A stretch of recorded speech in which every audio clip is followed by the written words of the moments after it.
and Deputy Secretary Wolfowitz, I went downstairs just to say hello to some of the people on the Joint Staff who had used to work for me, and one of the generals called me in. He said, "Sir, you got to come in. You got to come in and talk to me a second." I said, "Well, you're too busy." He said, "No."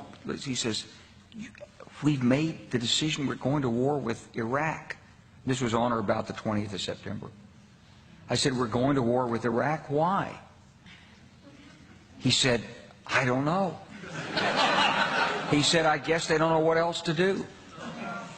So I said, "Well, did they find some information connecting Saddam to Al-Qaeda?" He said, No. He says, "There's nothing new that way. They just made the decision to go to war with Iraq."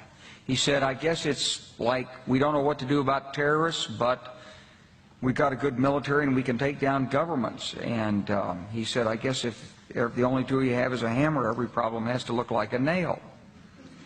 So I came back to see him a few weeks later, and by that time we were bombing in Afghanistan. I said, "Are we still going to war with Iraq?" And he said, "Oh, it's worse than that."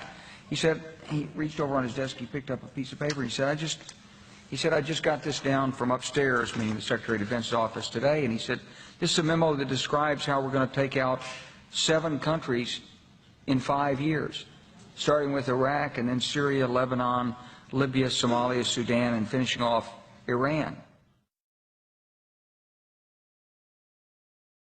The truth is about the Middle East is, had there been no oil there, it would be like Africa.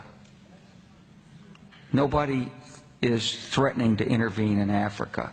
The problem is the opposite. We keep asking for people to intervene and stop it. And there's no question that the presence of petroleum throughout the region has sparked great power involvement. Whether that was the specific motivation for the coup or not, I can't tell you, but there's always been this attitude that somehow we could intervene and use force in the region.